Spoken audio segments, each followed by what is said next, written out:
မတန်ဆွမ်းမျိုးသမီးတဦးဟာသူမရဲ့လင်ယောက်ျားနဲ့အတူလမ်းဘေးမှာဈေးရောက်နေခဲ့တယ်။တနေ့မှာတော့ချမ်းသာတဲ့တထေးမကြီးတစ်ယောက်အဲ့ဒီနေရာကိုရောက်လာပြီးလင်ယောက်ျားဖြစ်သူကိုကြည့်ကမင်းရဲ့ဇနီးနဲ့လဲဖို့ဘာယူမလဲလို့မေးလိုက်တယ်။လင်ယောက်ျားကစိတ်ဆိုးပြီးခမည်းဘာတွေလာပြောနေတာလဲလို့ပြန်ပြောတော့တထေးမကြီးကတီတီငိမ့်ငိမ့်နဲ့ပဲဒီမိန်းမကိုငါ့ကိုပေးရင်မင်းကိုဒီဖုန်းပေးမယ်လို့ဆိုခဲ့တယ်။လင်ယောက်ျားကအဖုန်းကိုမြင်တာနဲ့ချက်ချင်းပဲလောဘစောတက်လာခဲ့တယ်။သူကဖုန်းကိုလှမ်းယူဖို့လုပ်ပေမဲ့ဇနီးဖြစ်သူကငိုယိုပြီးတားဆီးက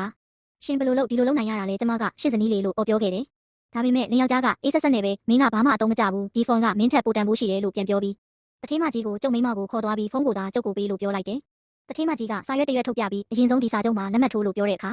လောဘတက်နေတဲ့လင်ယောက်ျားဟာဘာမှမစင်စားပဲချက်ချင်းလက်မှတ်ထိုးပေးလိုက်တယ်။သူမကလက်မှတ်ကိုယူပြီးအဖုန်းဘူးကိုသူ့ကိုပေးအပ်လိုက်ပါတယ်။ဇနီးတွေကမျက်ရည်တွေနဲ့လှမ်းကြည့်နေပေမဲ့တထေးမကြီးကတော့သူမကိုခေါ်ထုတ်သွားခဲ့ပြီးနောက်ပိုင်းမှာလင်ယောက်ျားကဘူးကိုဖွင့်ကြည့်လိုက်တဲ့အခါအထဲမှာဖုန်းမရှိပဲအဖန်ပုံစံတူကတ်ထူပြအယုတ်တစ်ခုပဲရှိနေတာကိုတွေ့လိုက်ရတယ်။သူလိန်လေခံလိုက်ရမှန်းသဘောပေါက်သွားပြီးဒေါသလဲထွက်လန့်လဲလန့်သွားက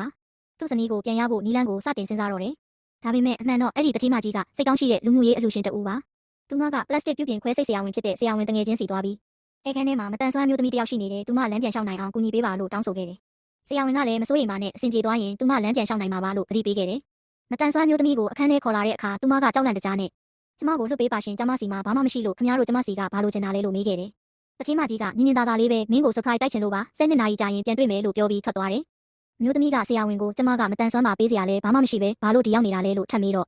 ဆရာဝန်ကသူမကစိတ်ကောင်းရှိသူပါမင်းကိုလမ်းပြန်လျှောက်စေခြင်းလို့ကတင်ပေါ်လဲပါခွဲစိတ်မှုဆက်ပါတော့မယ်လို့ရှင်းပြခဲ့တယ်။နာရီပေါင်းများစွာပင်ပန်းပန်းစူးစမ်းပြီးနောက်ခွဲစိတ်မှုဟာအောင်မြင်သွားခဲ့တယ်။မျိုးသမီးနိုးလာတဲ့အခါသူမရဲ့ခြေထောက်တွေကိုလှုပ်ရှားနိုင်ပြီးမတက်ရက်နိုင်တာကြောင့်အံ့ဩသွားခဲ့ရတယ်။သူမတကယ်ပဲလမ်းလျှောက်နိုင်သွားပြီးဝမ်းသာမျက်ရည်တွေကျလာခဲ့တယ်။သူမကဆရာဝန်ကိုကျေးဇူးတင်ပြီးလမ်းပြန်လျှောက်ရတာကျမရဲ့အိမ်မက်ပါလို့ပြောတော့